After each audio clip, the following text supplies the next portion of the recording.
The Path to Prosperity by James Allen. Chapter 1. The Lesson of Evil. Unrest and pain and sorrow are the shadows of life. There is no heart in all the world that has not felt the sting of pain. No mind has not been tossed upon the dark waters of trouble. No eye that has not wept the hot blinding tears of unspeakable anguish. There is no household where the great destroyers, disease and death, have not entered, severing heart from heart, and casting over all the dark pall of sorrow. In the strong and apparently indestructible meshes of evil, all are more or less fast caught, and pain, unhappiness, and misfortune wait upon mankind.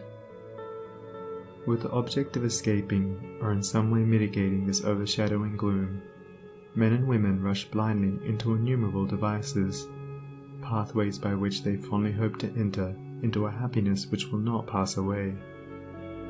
Such are the drunkard and the harlot, who revel in sensual excitements. Such is the exclusive aesthete, who shuts himself out from the sorrows of the world, and surrounds himself with innovating luxuries. Such is he who thirsts for wealth or fame, and subordinates all things to the achievement of that object. And such are they who seek consolidation in the performance of religious rites. And to all the happiness sought seems to come, and the soul, for a time, is lulled into a sweet security and an intoxicating forgetfulness of the existence of evil. But the day of disease comes at last, or some great sorrow, temptation, or misfortune breaks suddenly in on the unfortified soul, and the fabric of its fancied happiness is torn to shreds. So over the head of every personal joy hangs the Damocletian sword of pain, ready, at any moment, to fall and crush the soul of him who is unprotected by knowledge. The child cries to be a man or woman. The man and woman sigh for the lost felicity of childhood. The poor man chafes under the chains of poverty by which he is bound, and the rich man often lives in fear of poverty, or scours the world in search of an elusive shadow he calls happiness. Sometimes the soul feels that it has found a secure peace and happiness in adopting a certain religion, in embracing an intellectual philosophy, or in building up an intellectual or artistic ideal. But some overpowering temptation proves the religion to be inadequate or insufficient. The theoretical philosophy is found to be a useless prop, or in a moment, the idealistic statue upon which the devotee has for years been laboring is shattered into fragments at his feet. Is there, then, no way of escape from pain and sorrow? Are there no means by which bonds of evil may be broken?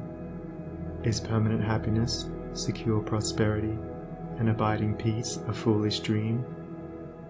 No, there is a way, and I speak it with gladness, by which evil can be slain forever. There is a process by which disease, poverty, or any adverse condition or circumstance can be put on one side, never to return. There is a method by which a permanent prosperity can be secured, free from all fear of the return of adversity, and there is a practice by which unbroken and unending peace and bliss can be partaken of and realized. And the beginning of the way which leads to this glorious realization is the acquirement of a right understanding of the nature of evil. It is not sufficient to deny or ignore evil. It must be understood. It is not enough to pray to God to remove the evil. You must find out why it is there, and what lesson it has for you.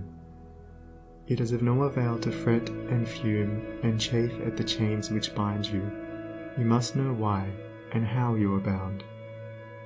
Therefore, reader, you must get outside yourself, and must begin to examine and understand yourself. You must cease to be a disobedient child in the school of experience, and must begin to learn, with humility and patience, the lessons that are set for your edification and ultimate perfection. For evil, when rightly understood, is found to be not an unlimited power or principle in the universe, but a passing phase of human experience, and it therefore becomes a teacher to those who are willing to learn. Evil is not an abstract something outside yourself.